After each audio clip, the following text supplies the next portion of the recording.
देखो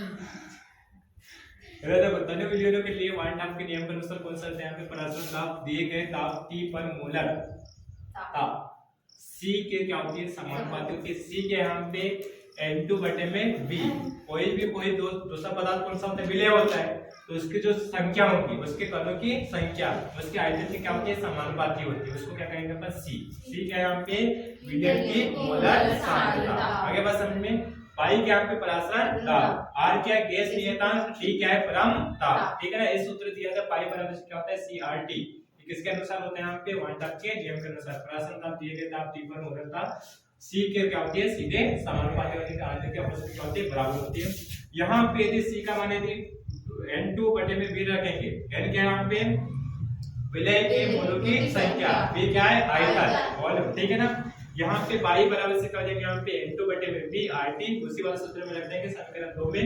और इसके बाद V विलय के N2 मोलों को रखने वाले विलयन का आयतन लीटर में, किसमें आयतन लीटर में। आगे बात समझ में, किसके रखना तुमको विलय पदार्थ और ये संख्या है N मोलों की संख्या रखने वाले, ठीक। इसका यदि M2 मोलर द्रव्यमान का W2 ग्राम विलय विलयन में उपस्थित हो, मान के चलो कि M2 मोलर द्रव्यमान का W2 ग्राम विलय विलयन में उपस्थित हो तो उस कंडीशन में क्या हो जाएगा N2 बराबर से क्या हो जाएगा W2 बटे में M2 हो जाएगा। तो यहाँ पे M2 की जगह पर अपन रख सकते हैं किसका मान W2 बटे में M2, क्योंकि उसका कुछ ना कुछ द्रव्यमान होगा और उसका कुछ ना कुछ क्या होगा भार होगा वेट होगा। आगे बात समझते हैं।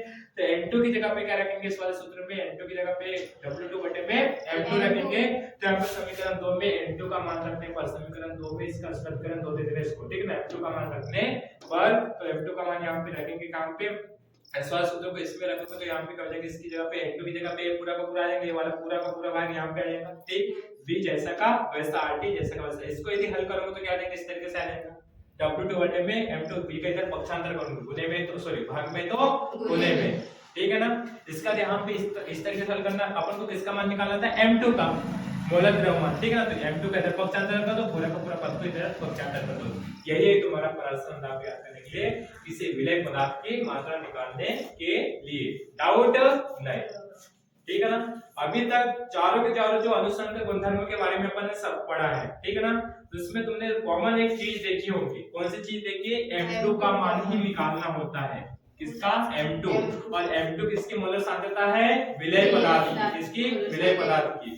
और जितने भी सूत्र अपन ने सिद्ध किए पूरे चारों के चारों, तो इसमें एक कॉमन सूत्र आएगा M2 का सूत्र, और उसी के माध्यम से तुमको क्या बनाएंगे न्यूमेरिकल सॉल्व करने के लिए। कल पढ़ेंगे अपन अति परासरण और इसके बाद उसमें प्रभावित करने वाले कारक, परासरण को प्रभावित करने वाले कारक कौन कौन से इसके बारे में समझेंगे, ठीक है। आज के लिए इतना, इसका चैप्टर में एक और